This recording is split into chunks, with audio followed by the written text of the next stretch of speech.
Subscribe to our YouTube channel and press the bell icon to get the latest updates. Ravan से भी ज्यादा शक्तिशाली था कंस। 1.25 किलो का उठा लिया था धनुष। रावण को मारने के लिए श्री राम को कई दिन युद्ध करना पड़ा था। इस दौरान 2 बार राम जी तो 4 बार लक्ष्मण जी मूर्छित हो गए थे। करोड़ों वानरों की भी मृत्यु हो गई थी।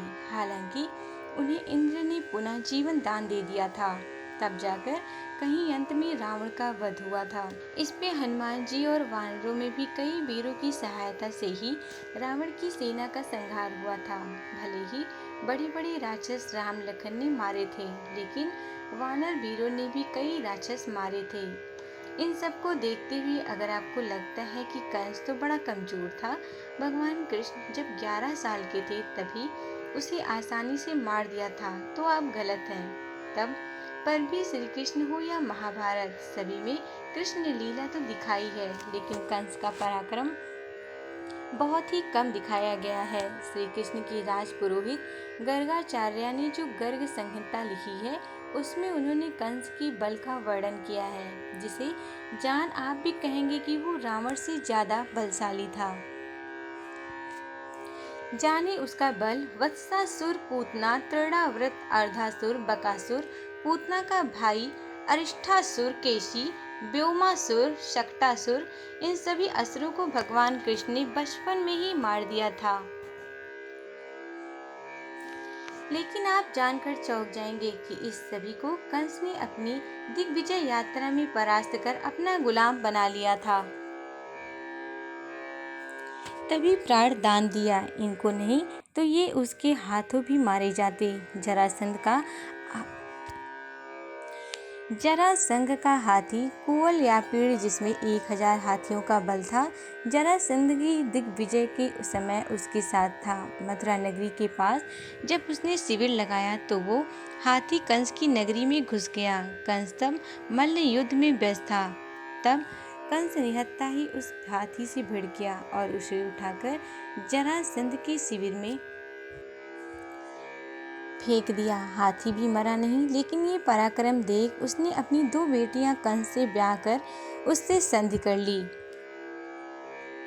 परशुराम जी से भी टकरा गया था कंस। जाने पूरी कथा।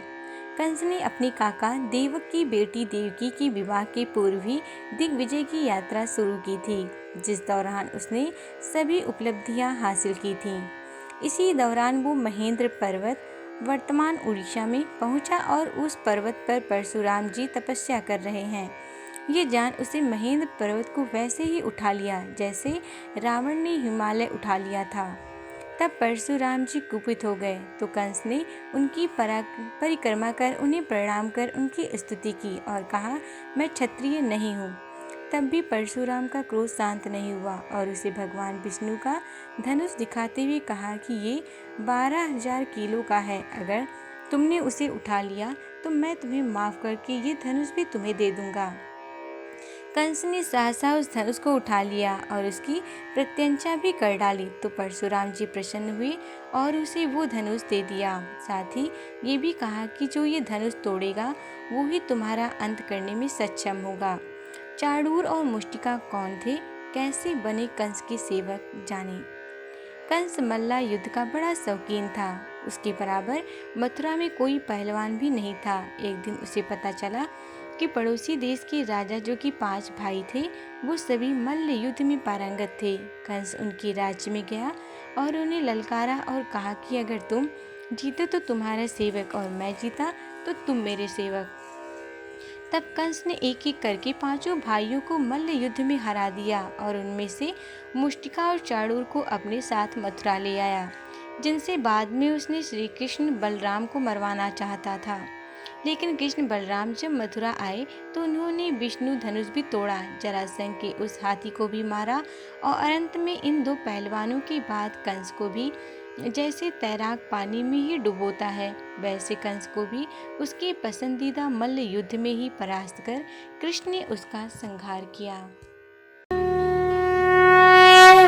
Subscribe to our YouTube channel and press the bell icon to get the latest updates.